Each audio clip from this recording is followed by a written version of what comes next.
Welcome to Influential Visions. Here we interview futuristic leaders who share their deep industry knowledge and business experience with you, ensuring you have your finger on the pulse and your eyes wide open. Here is your host, Nathaniel Schooler. I'm guilty as charged. What can I say? It's a real pleasure today to be joined by Mark S.A. Smith and Tom Leonard as well. Thank you so much for joining us. I'll just give you guys a quick introduction. So Mark has had a successful career in helping to bring to market billions of dollars of disruptive technology. He now works with Visionmakers to turn market challengers into market leaders. And he's at work with C-suite leaders determined to transform their business from a market challenger into the market leader in 3 years or less. And we will share the details on his website at the end of the show. So Tom Leonard is over in Burbank, California, and he's the creator and host of the Gamers Change Lives podcast, a show that highlights how esports entrepreneurs around the world can create jobs in their community. He's got an MBA from Stanford, Graduate School of Business, marketing experience in entertainment at Netflix and Warner Brothers.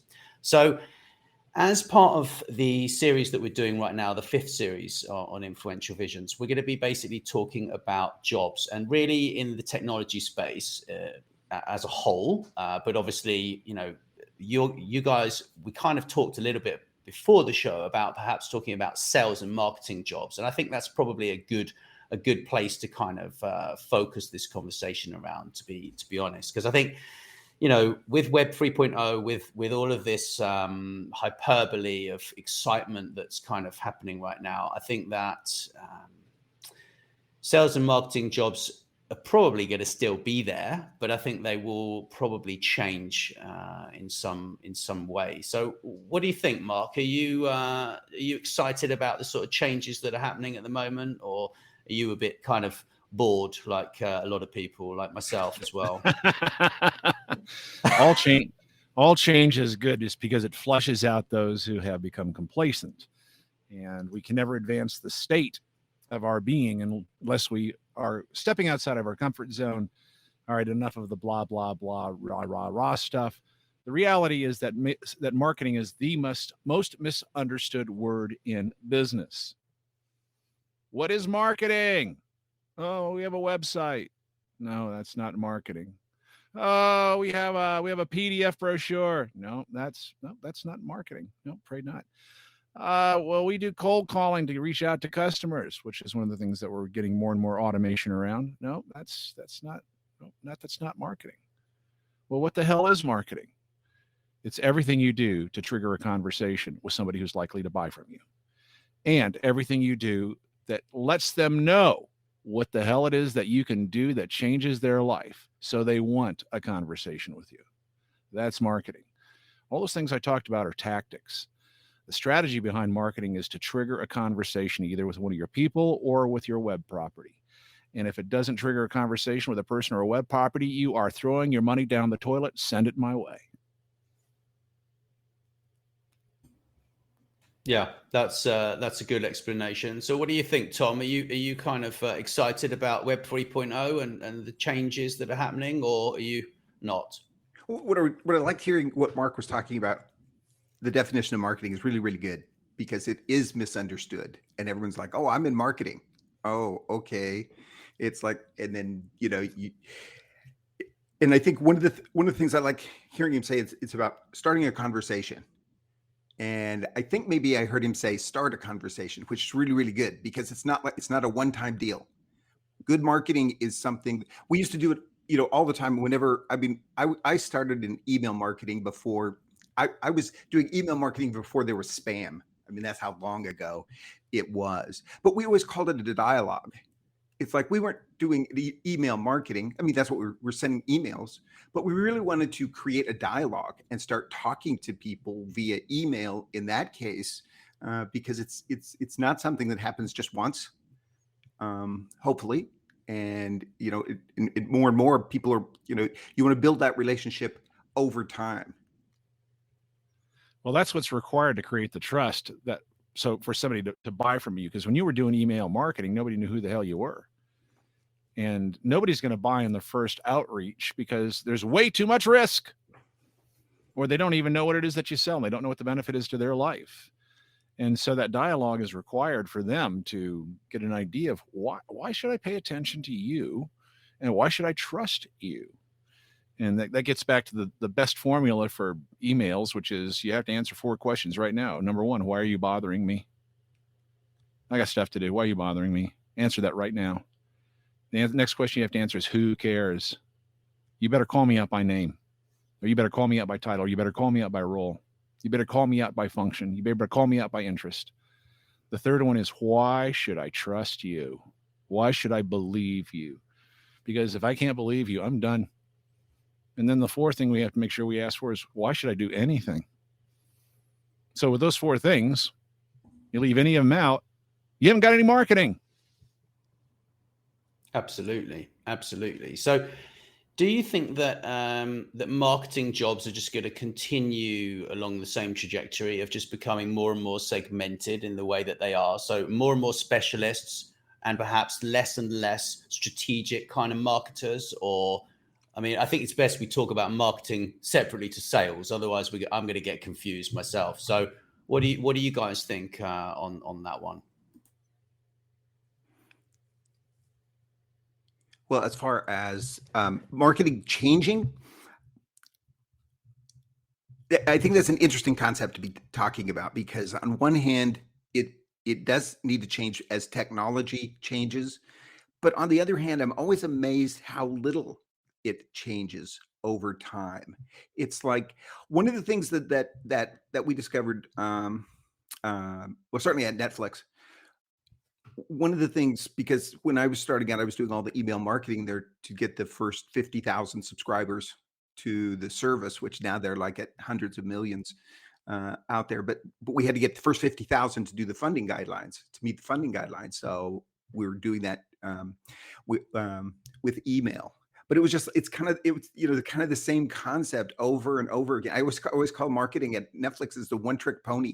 I mean, it's a really nice pony, but you're kind of doing the same thing over and over and over again. And you can test all kinds of things out there. So I guess on one hand, I'm always surprised how little things change. The tactics, the vehicles, the tools that you might have might change a little bit. But the other thing that also always comes to mind is that it takes someone from the outside to disrupt things. It's like, if you expect, it's just at Netflix, the example I always use there is, we should have been afraid of Blockbuster. Blockbuster had 284 million customers with this incredible history of rental background. And it's like, when we were starting out, we didn't have anything. But they should have been able to take that and blown us out of the water. But they couldn't, because they had the brick and mortar stores. We knew that. We knew they could not walk away from that. So we weren't afraid. So the disruption needs to come from someone outside. And the other thing I always think of is Tesla. I mean, General Motors, could have made, any of the car manufacturers could have made an outstanding electric vehicle if they'd wanted to, but they chose not to. And so it's someone from the outside that does that disruption. I absolutely agree with you, Tom. We need to talk about marketing rather from 3 different levels: strategic, managerial, and then tactical deployment. And strategy will never, ever go away, or you're essentially going to mess yourself up seriously. You have to have a direction. You have to have a purpose. And if you don't have a marketing strategy, in fact, if you don't have a defined marketing strategy, you don't have any marketing. It is chef's choice soup. Whatever you got laying around is what you're doing. And I guarantee you're not going to get the results you need. So it starts off with marketing strategy. I doubt if marketing strategy, the fundamentals of marketing strategy, will ever change, because we're still communicating with human beings. And those things will never change. There might be some variations on a theme, but it won't change. The next level is the managerial, which is the deployment of how we sequence out the tactics to get the marketing into play. And that requires somebody who understands how all these tactical deployments work together, and how they what they do. Each one of these things has a specific function. A website has a function, an email list has a function, a telephone outreach has a function, chat has a function. There's functions everywhere to solve specific issues and creating those conversations with our customers. What I see changing the most is the tactics. And as we move into this, we're going to do more and more probably interruption-based marketing. I'm really surprised that Netflix and Amazon haven't done more interruption-based marketing in the work that they do, since they can create video on the fly and they can generate video that they insert in movies that includes product placement. And holy cow, the technology exists for that. Why the hell aren't they doing it right now? And since they know who the hell's watching, they can do product placement that is absolutely laser targeted to doing this. The server power exists right now to do that. So that may be one of the things that we'll see in the future with Web 3.0.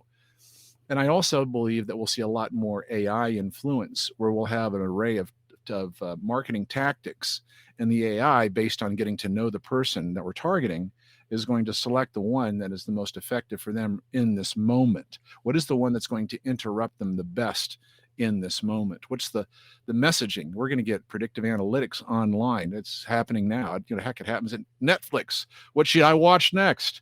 You get every time at the end of a show, you get a recommendation. That's AI suggesting what you should select next. And it is not random. It is based on your viewer history. That's the kind of changes in marketing that I expect for us to see. Yeah, it's interesting you're talking about the Netflix recommendations. When I started there, I mean, that's when they started the recommendations, and the recommendations engine was so basic. Yeah. I mean, it was just like it was we always tried to make it sound bigger and more intelligent, but it only took a few movies and the rating a few movies, and you were going to get the same recommendations out of the system. It wasn't so yeah. I think one of the things I've been a little bit surprised is how Netflix in particular hasn't used the data that they have quite as well as I thought that they probably would. Well, interestingly, because iHeartRadio uses the data, listener data, to predict the next hit using predictive analytics, artificial intelligence. So they're getting really, really sharp at hit prediction. No, I believe it. No, but between the amount of data that Spotify or iHeartRadio or any of those, I mean, the amount of data that they have is just unbelievable. And it also takes organizations, when you're talking about the managerial side of it, it takes an organization organized in a way to collect the data, but also to be able to use that data in some intelligent way, because that's those two don't always go together. Well, and it gets even a little more complex. I like where we're going with this, because this is interesting. Predictive analytics can be used for strategic purposes, such as where in general shall we go, and tactical purposes. What should I do with this particular person? One of the things that what we can do with predictive analytics today that I think will probably become ubiquitous, otherwise the companies are going to go out of business, is prediction of customer churn, which is a function of marketing, right? And so they will, by the behavior of the customer, like for example, they start stretching the usage to one less day a week. And they'll start to predict this is a person that's about to churn. And then they'll find out of these half a dozen churn prevention methodologies, let's give them a free month. Let's give them a free t-shirt. Let's give them a free back massage. Whatever it happens to be. And then we'll figure out that, here's how we interrupt a person deciding to leave by spending $5, $10, $15. And from a marketing standpoint, that's pure gold. Yeah, we'll see more. We'll see more of that. Absolutely. I mean, I was talking to someone the other day who was saying how much more expensive it is to actually get someone into a webinar. I mean, he does a lot of work with his company with IBM and Oracle and, various technology companies, right? And basically the price of getting someone into a webinar is through the roof now. It's completely, I think he was saying like, it's like £100 or something is roughly the figure he was quoting me. for getting someone just into a webinar. And that's not even like, they're not even a qualified person, right? Like they might buy something, they may be interested, right? It's not even a qualified lead here, right? So the whole thing is kind of moving into this different way of interruption. I think you're right in saying that, Mark. I think people are very sick of receiving communications. I think that the faster we approach, proper contextualized wording, we optimize the wording. I've got a friend who's working with some AI that optimizes the wording that people use with campaigns, for example. So it will say, okay, well, these words that you're using are not going to resonate with your target audience. Okay, so there are all sorts of jobs that actually are around these kind of machine and person jobs, right? Like I know people that run chatbots, right? So IBM and stuff, they were talking about chatbots like 7 years ago, and everyone got really excited and everything. And it has not delivered, right? Like it's got to the point where, you go and have a conversation with a chatbot, but actually it's just a lot of meaningless kind of jargon. It doesn't give you the answer to a very simple question in many cases.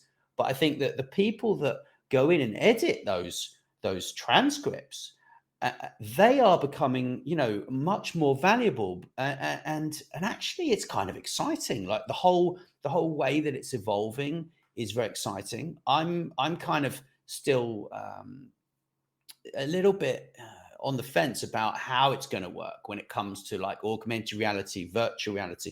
Those things have just not even really touched the surface yet. I mean, when you get to the point of you can walk down the street and you've got your glasses on and you can look around and you can see what it looked like maybe 5,000 years ago, and then you can perhaps book on a history tour, right, within the space of 5 minutes, right, because you're interested in some signage or something.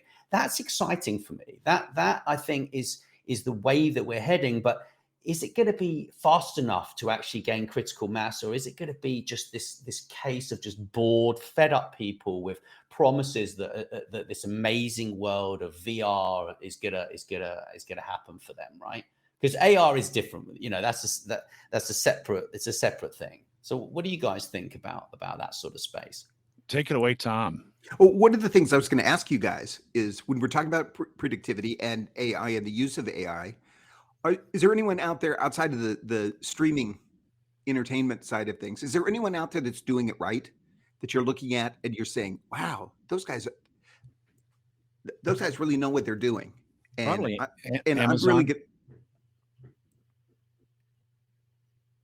I think Amazon does a damn good job making me buy more stuff.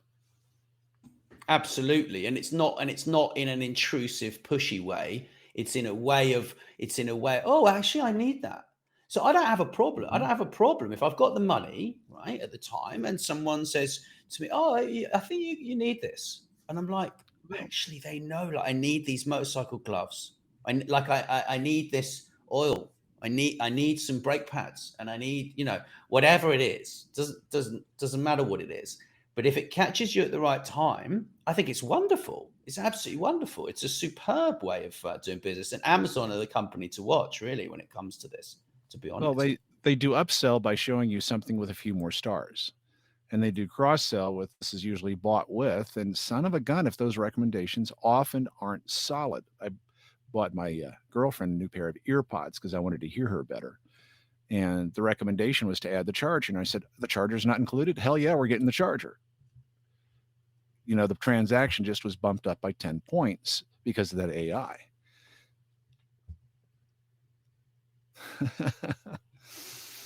No, it's not rocket science. I mean, it's pretty basic stuff, and that's why it's always interesting to see who's out there already doing it. And the other part of it is always amazes me is just the amount of data that's required to do those things. Yeah. I mean, that of course Amazon can have all the data in the world, but just to be able to collect that all those data points is pretty amazing. To do a good job training AI, you need 70,000 experiences, 70,000 transactions to train the engine, and then after that, it'll have sufficient algorithms to do better than, flipping a coin kind of response. But the good news about predictive analytics is it doesn't have to be my data. I can go out and open source data, or I can buy data about things that I want to know, I want to predict, that I have not yet been collecting data on. So the real secret is data augmentation to success in predictive analytics. I can go out there and buy a record on any one of us that is extremely deep and complex, that'll let the world know that I do things like scuba dive. Let me know that I have a 4-wheel drive truck. And then we can make correlations between a temperament for people that have 4-wheel drive scuba trucks. And then from that, we can get some predilection. For example, people know that scuba divers aren't afraid to take risks. They know how to risk mitigate. 4-wheel drive truck drivers usually know how to mitigate risk. They're willing to take risks, but they know how to mitigate it. So we can extract psychographic data from a person's experiences, and we'll see more and more of that by people that are going to dominate the market. Yes. Well, one of the things that I have played around with before is with Facebook advertising.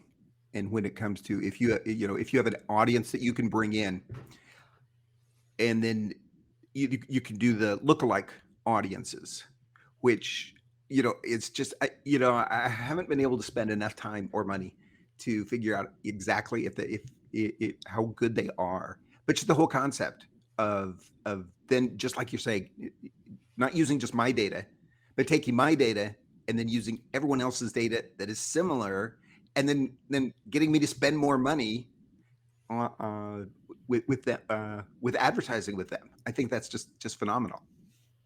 And if you get the lookalike parameters right, the lookalike has to have the critical parameters that align. And because you can get lookalike audiences where the key parameters doesn't exist in the lookalike.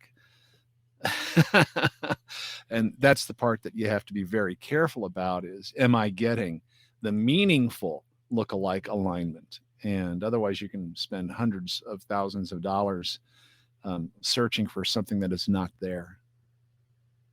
And they're more than happy to take your money while you're learning.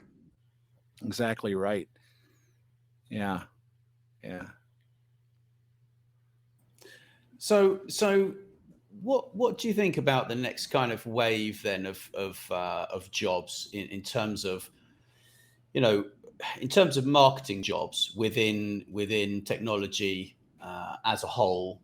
I mean, I think from where I'm sitting, I think it's gonna come to a lot more strategic roles in terms of like the way that they are managing the data. I mean, you can't just have a machine do it. You need to have that augmented approach where, the data scientists and the data trained people, they don't necessarily have to be coders. They just need to actually have an analytical way of looking at things.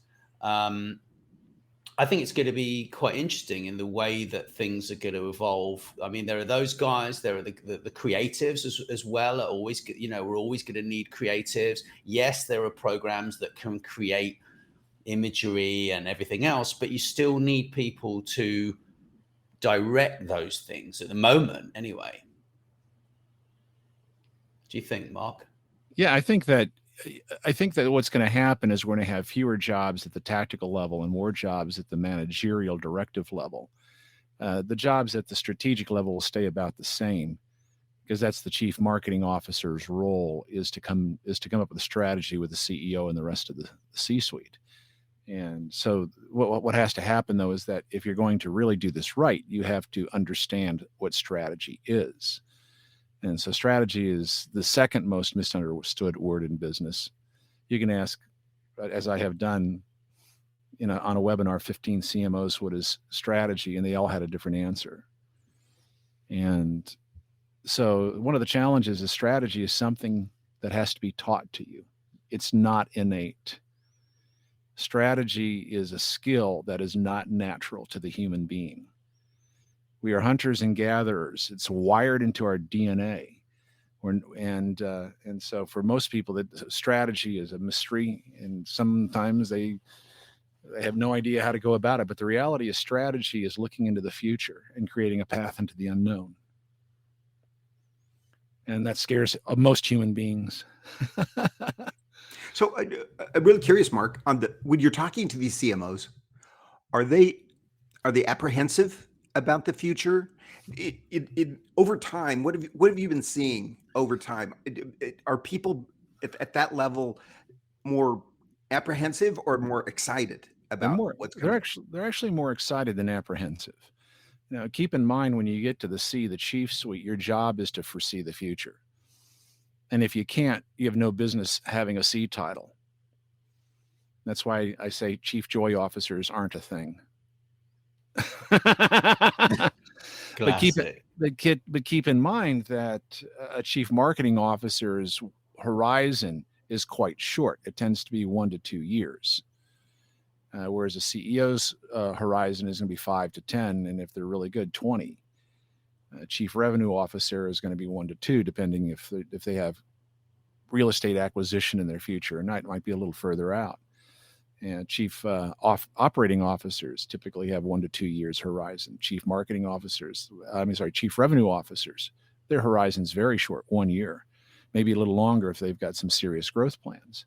But for most of these people, they're not looking far enough out into the future to really be afraid.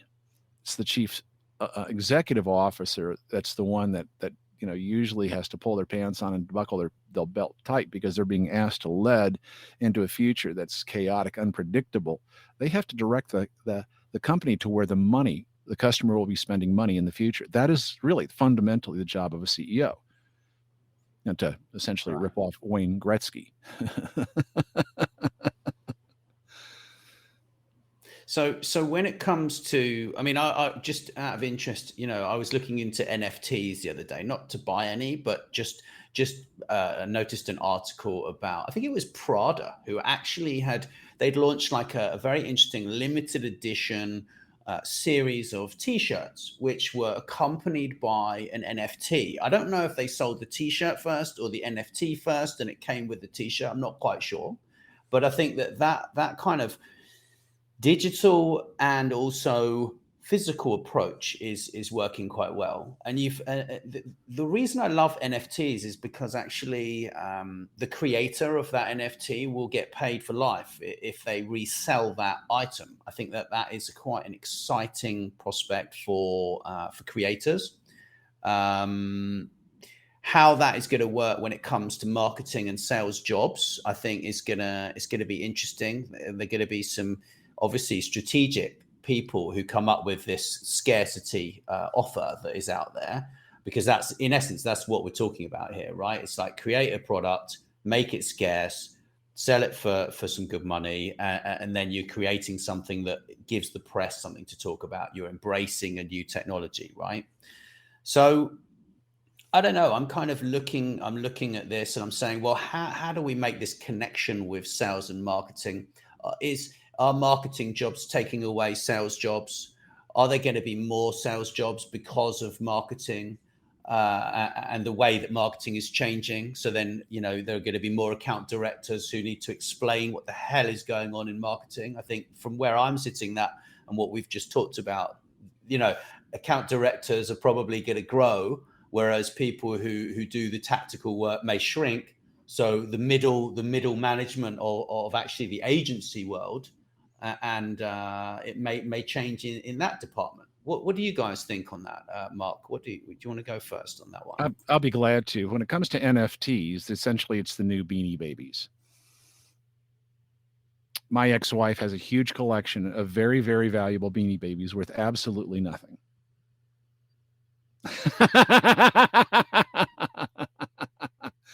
It's forced scarcity into a market that was created by forced scarcity. They always fall apart. The tulip bulb mania in Holland back in the 1800s. The NFT is the latest version of the scam to make people the fear of missing out, cause people to part money with the people that are creating the markets. NFTs have zero intrinsic value. Zero. There is zero. At least Beanie Babies was a toy you could toss to your dog. So, Tom, what do you think about? I'm on the skeptical side. of NFTs. But the best one that I saw recently was an NFT of a Corvette. So you could buy this NFT, this little image of the Corvette, and they would give you the car. It's like that's how much they were going to. It was such a great marketing gimmick there. On one hand, I always think that are these things going to be valuable in the future? And I always go back to the video games that are. It's like if someone told me that you could create a battle royale game out there and never charge for it, but only charge for people buying things to make it look better, not to enhance the experience. If you didn't, the person that's not spending a dime, it has the same ability to play, but they just don't look as good. And when you think of how much money, Fortnite brings in, and all of the huge video games that are free to play, and so that kind of tells me that there's certainly some kind of market out there, and the things that you buy on Fortnite, it's not NFTs, it's not quite the same thing, but it's still people are interested in buying something there, and I think it also goes back to something that maybe you mentioned early on there, and that was about creative. It's like the creative side of things, or maybe it was you, Mark, but it's like the creative side is always going to be important, and no matter what, and content is king. I mean, that will never change. Absolutely true. Tom, I think you're onto something. The place that NFTs may happen is inside the gaming world, because gamers are all about prestige. It's all about leveling up. It's the infinite game. And you've identified that all the up levels are all based on increasing a person's prestige.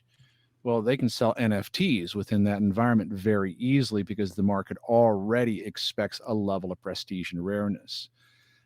So thank you for revealing to me that potential marketplace. I don't see it existing outside of any other passionate market space where prestige is the driving force for their behaviors. Very interesting. So getting back to the question that you asked, because I wanted to go down the NFT route. yeah, I know you guys did. And I was like, okay, I've asked 2 questions there, so we'll see what happens, right? So we can so back to the sales jobs, guys. Come on, back to the sales jobs. What do we think about the sales jobs and how they're going to change? What'll happen is tactical sales jobs will disappear. They'll be replaced by chatbots. And a tactical sales job is somebody who is providing information about a known commodity that the person is buying. It's not a sold product, it's a bought product. They're showing up to buy something, they have some questions, chatbot takes care of them. We don't need anybody to help us with that. Strategic sales will always be required because we're talking about complex communications and we're talking about a lot of moving parts. And so, for example, IBM, HP, Oracle, NetApp will always require a sales professional because they have to navigate the complexity of the purchase. And many times they have products that are sold. And sold is where the salesperson is initiating the conversation. Products that are bought, the customer is initiating the conversation. So products that are bought, yep, we don't need you anymore. That'll all be automated. Products that are sold, at least at the higher end, the more mission critical products will still need humans, although I suspect that the AI is going to get pretty darn good. But keep in mind, when we're selling a product that's mission critical, the underlying factor that makes the decision is trust. And I don't know if we're going to get to a point where AI is going to engender trust in somebody for a while. That may happen in a few generations, but I don't think we're quite there yet. Tom, thoughts? I want to hear from you. Yeah, because I agree with you when you're talking about the tactical sales jobs are going to be disappearing. But I always go back to years and years ago when I first got out of school. I went to work for a department store here in Southern California called Bullock's. And I was fortunate enough to get to work at Bullock's Wilshire, which has this huge Art Deco building. It was the first suburban department store in the United States. And it's like, just blocks from downtown, but they called it that. It's just an incredible building. But when you look back what it was like when people shopped there when it opened in 1929, it's like the patron went in and they sat down and the merchandise was brought out to them. I mean, it's just like, the reason I'm bringing this up is we've been going down this road for years and years and years. I mean, I have to go over here. I have to play checkout person over here at Pavilions. It's just like, they pretty much force you into that. Then they don't like it when you're not very good at it, sort of thing. At least you're not stuck behind some grandma writing a check. Yes. So you're the glass half full person. I can tell here. Oh no, I'm the glass is completely full of a mixed solution of air, water. Whatever. Yes. So I think you're right. But the other thing is, I think even the big complicated sales, I think, are shifting, because people are buying cars now in ways that they weren't buying them 20 years ago. It's like, to think that people would actually go and buy a car online without seeing it. It's like, I mean, that would have never been that'd been crazy before. It's like, how do you know you're going to like it? But now, I mean, and I think even the really big, complicated personal purchases, but like, I guess it also goes back to just exactly what Mark was saying. It's trust. It's like, I'm not going to buy a car online from, Joe's used car website, sort of thing. But I might buy it off of CarMax, because I bought cars there before, and I trust them on what they're on how they on the cars that they handle. So there's a level of trust there. So I think you're on the right track there. It's that level of trust that is so critical to make it work. Well, and also CarMax gives you the guarantee. You have 5 days to drive the darn thing, and if you hate it, hand us back the keys, and you don't even have to wash it. I think that in these online situations, the person has tried on the car someplace, somewhere before they bought it. A friend has a car, and they've bought, I love Audis and Toyotas, and I'll buy anything from Audi and Toyota because I know it's gonna blow my mind for different reasons. And so I could go online and select that. I could do that, but that's just because of the history that I have and the trust that I've already built. So I think online complex sales is going to happen only after the brand is firmly established and with a great parachute that prevents the buyer from incurring any risk whatsoever from that online purchase. Yeah. That makes a lot of sense. So are we sort of agreed then that marketing jobs are going to become more strategic, more interesting? People are going to hopefully have to work less, is my personal opinion. I think I'm talking a lot about this recently. We're in a productivity revolution. We're actually in a technology revolution that people seem to think is kind of finished, but I think we're right at the beginning of this. And for example, you've got these AI copywriting tools that are, incredibly good. And they, you can write amazingly good content using these tools. We've got all sorts of amazing transcription tools whereby, you can have a note taker in your meetings. And that note taker, you can mark very interesting moments during the meeting, and it will save those specific moments, which I think is just so great, because it means you can also have a proper conversation without saying, well, hold on a minute, I'm going to write a note, and you completely got distracted and you made a note, right? But actually you could just click insight or review item or whatever tag you've got on that particular space, right? But those are only two things that I've mentioned, right? And there are infinite numbers. So my opinion is, for what it's worth, is I think it's going to become a lot more segmented in experience levels. I think that people who are doing these tactical jobs are going to become a lot more specialist in those specific jobs.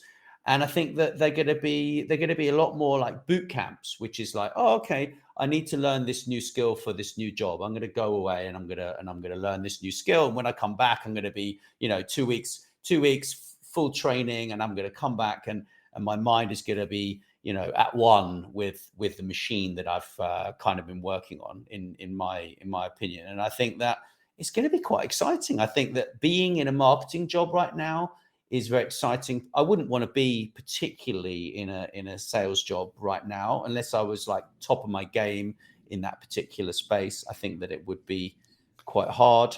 But that's my opinion, right? Now, keep in mind that mission critical salespeople are some of the highest paid people on the planet. Yeah. And so get over yourself if you want to make that kind of money. Yeah. I think that you're right in that the tactical jobs are going to essentially be pushed into the hands of our, single digit VAs, single digit dollar VAs who are really good at learning a specific tactical skill, and they're really good at staying up to date on that. And the whole thing is it's a moving parade. That tactical level is rolling at about a 12 to 18 month cycle, where what you learned 18 months ago ain't worth anything to you right now. And so, yes, those jobs will continue, and a lot of those will become automated. If you can give a person a checklist and they can get the task done in 5 minutes, AI is going to do that for you. Well, I think one of the things also to consider is just what this means to society. I mean, it's just like, on one hand, it's like, I'm thinking, oh, all these really boring jobs are going to go away. Well, what about all the people who have these boring jobs? Well, I mean, we asked that question in the 1800s when we had factories that became turned to automation. New jobs form. Yes. Exactly. Yes. Exactly. Yes. Yeah. But it's one of the things that's it's going to be a concern. Well, let me put it this consequences. There's always consequences. Tom, let me put it this way, and I do not mean to insult you whatsoever. People that are worried about the low-paying jobs are completely naive. What they don't realize is that we're freeing labor to do other low-paying jobs that now need to be done that weren't required before. And the consequences are change, and change is inevitable, except from a vending machine. So we have to be able to realize that, through all history, we have had changes at the menial level of jobs. Always. It has always been ongoing, and there was always another menial job for somebody to have. And those that will always be guaranteed gainful employment that's interesting are those that operate at the managerial and strategic level. So, yeah, there will be changes, but also keep in mind we have a whole new array of tasks that we haven't invented yet. And so and I can show you in history over and over and over and again how that happened. No, I think that's a good way to explain it, because it's just like, think what agriculture was like before all of these giant machines showed up. I mean, half the population fed the other half the population. Right. And that's just not the case. And you don't 1%, have all these, not even. Yeah. And you don't have all these people out that are, they can't find jobs because they can't work in a field, sort of thing. It's like, no, that's not the case. No, I think you're right. I think you're right. I do. So just to close, because I know we're getting a bit tight on time, guys, and I want to finish just before, because it's always good to be on time. So yeah, I personally agree with you guys. I think that. Oh, you're such a suck up. No, I do though, because I've been thinking about this for ages, right? Like mechanized farming and, like all of these revolutions. Yeah. And the fact is that unless you take the time to be strategic in your thinking, unless you upskill yourself to learn what you need to learn, you're basically going to be always suffering at that bottom level of work, right? And there will be loads of new jobs. There are new jobs already, right? And you need to basically just adapt and evolve. And if you're not adapting and evolving and trying to learn as much as you can about what you're really excited about, because look, if you're not excited about what you're doing, then at the end of the day, you're probably doing the wrong job. So at the end of the day, you're probably drinking. Well, yeah, and that, but the thing is that, well, it's true, right? Yes, the thing is that if you are in the wrong job and you're like, well, I don't have any time. This is what people say to me, because I speak to loads of people that want to change their lives. Loads of people.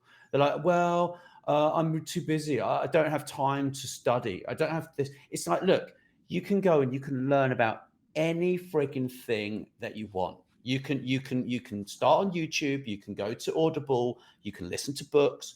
And if you listen to 10 or 20 books, right, in say 6 months or a year, you're going to know more than most people out there about that specific topic. And then you can go into that specific thing, but you've got to start with excitement. It must excite you. If it doesn't excite you, like a child would be excited if you gave them a specific gift that they were interested in, don't do it. And that's my final close on the whole thing, to sum up everything in jobs, you know? You're spot on. If you don't have time, it's a priority issue. And if you don't have time, you will have time very soon. Involuntarily. Yeah, very, very true. And let's hope that everything's okay for you in the meantime. But guys, I wanted to just say, I thoroughly enjoyed speaking with you, and I can't thank you enough for making the time to be on this podcast. I will drop the links to your websites in the show notes, and thank you very much. Thanks very much for listening to Influential Visions. Please make sure you share this episode with your friends and business connections. And don't forget to drop us a review wherever you listen. Thanks.